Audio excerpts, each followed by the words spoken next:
ഉൽപ്പത്തിയുടെ പുസ്തകത്തിൽ നിന്നുള്ള വായന. അധ്യായം 45. ജോസഫ് തന്നെ വെളിപ്പെടുത്തുന്നു. തൻ്റെ അടുത്ത് നിന്നിരുന്ന ഈജിപ്തുകാരുടെയെല്ലാം മുമ്പിൽ വികാരമടക്കാൻ ജോസഫിന് കഴിഞ്ഞില്ല. അവരെയെല്ലാം പുറത്താക്കാൻ അവൻ ആജ്ഞാപിച്ചു. അതിനാൽ ജോസഫ് സഹോദരന്മാർക്ക് തന്നെ വെളിപ്പെടുത്തിയപ്പോൾ മറ്റാരും അടുത്തുണ്ടായിരുന്നില്ല.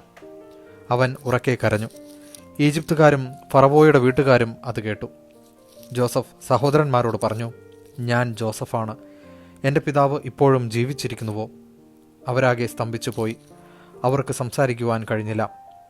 അവൻ അവരോട് എൻ്റെ അടുത്തേക്ക് വരിക എന്ന് പറഞ്ഞു.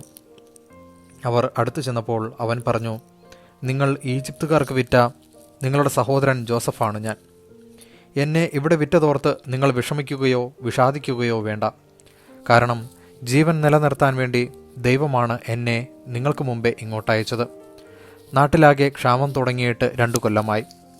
ഉഴവും കൊയ്ത്തുമില്ലാത്ത 5 വർഷം ഇനിയുമുണ്ട്. നിങ്ങൾക്ക് ഭൂമിയിൽ സന്തതികളെ നിലനിർത്തുവാനും വിസ്മയകരമായ രീതിയിൽ രക്ഷ നൽകുവാനും വേണ്ടി ദൈവം എന്നെ നിങ്ങൾക്ക് മുമ്പേ ഇങ്ങോട്ടയച്ചതാണ്. അതുകൊണ്ട് നിങ്ങളല്ല, ദൈവമാണ് എന്നെ ഇങ്ങോട്ടയച്ചത്. അവിടുന്ന് എന്നെ ഫറവോയ്ക്ക് പിതാവും അവൻ്റെ വീടിന് നാഥനും ഈജിപ്ത് ദേശത്തിന് അധിപനുമാക്കിയിരിക്കുന്നു.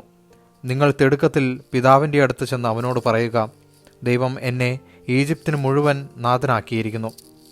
എൻ്റെ അടുത്ത് വരണം, ഒട്ടും താമസിക്കരുത് എന്ന് അങ്ങയുടെ മകൻ ജോസഫ് പറയുന്നു. അങ്ങയ്ക്ക് ഗോഷനിൽ പാർക്കാം. അങ്ങ് എൻ്റെ അടുത്തായിരിക്കും. അങ്ങയോടൊപ്പം അങ്ങയുടെ മക്കളും മക്കളുടെ മക്കളും ആടുമാടുകളും അങ്ങയ്ക്കുള്ള സകലതും. അവിടെ അങ്ങയെ ഞാൻ പോറ്റിക്കൊള്ളാം. ക്ഷാമം 5 കൊല്ലം കൂടി നീണ്ടു നിൽക്കും. അങ്ങും കുടുംബവും അങ്ങയ്ക്കുള്ളവരും പട്ടിണിയിൽ അകപ്പെടാതിരിക്കും.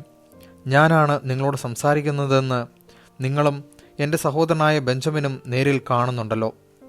ഈജിപ്തിലെ എൻ്റെ പ്രതാപത്തെപ്പറ്റിയും നിങ്ങൾ കണ്ടതിനെക്കുറിച്ചും പിതാവിനോട് പറയുക.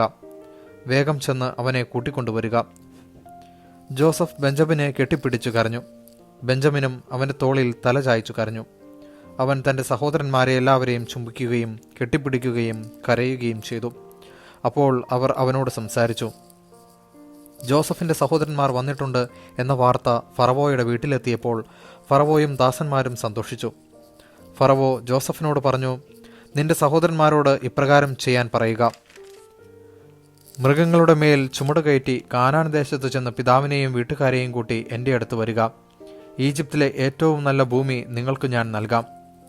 മണ്ണിൻ്റെ ഫലസമൃദ്ധി നിങ്ങൾ അനുഭവിക്കുകയും ചെയ്യാം. അവരോട് പറയുക, നിങ്ങളുടെ കുഞ്ഞുങ്ങൾക്കും ഭാര്യമാർക്കും വേണ്ടി ഈജിപ്തിൽ നിന്ന് രഥങ്ങൾ കൊണ്ടുപോവുക. നിങ്ങളുടെ പിതാവിനെ കൂട്ടിക്കൊണ്ടുവരിക. നിങ്ങളുടെ വസ്തുവകകളെപ്പറ്റി ഉത്കണ്ഠ വേണ്ട. ഈജിപ്തിലെ ഏറ്റവും നല്ലതൊക്കെ നിങ്ങളുടേതായിരിക്കും. ഇസ്രായേലിൻ്റെ മക്കൾ അങ്ങനെ ചെയ്തു. ഫറവോയുടെ കൽപ്പനയനുസരിച്ച് ജോസഫ് അവർക്ക് രഥങ്ങളും യാത്രയ്ക്ക് വേണ്ട വകകളും കൊടുത്തു. അവൻ അവർക്ക് ഓരോരുത്തർക്കും പുതിയ വസ്ത്രങ്ങൾ നൽകി. ബെഞ്ചമിനാകട്ടെ 300 വെള്ളി നാണയവും 5 വസ്ത്രവും കൊടുത്തു.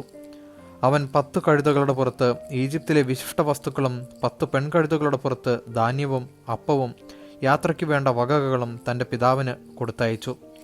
അങ്ങനെ അവൻ സഹോദരന്മാരെ യാത്രയാക്കി. അവർ പുറപ്പെട്ടപ്പോൾ അവൻ പറഞ്ഞു, വഴിക്ക് വെച്ച് ശണ്ട കൂടരുത്. ഈജിപ്തിൽ നിന്ന് പുറപ്പെട്ട് അവർ കാനാൻ ദേശത്ത് തങ്ങളുടെ പിതാവായ യാക്കോബിൻ്റെ അടുത്തെത്തി. അവർ അവനോട് പറഞ്ഞു, ജോസഫ് ജീവിച്ചിരിക്കുന്നു. അവൻ ഈജിപ്ത് മുഴുവൻ്റെയും ഭരണാധികാരിയാണ്.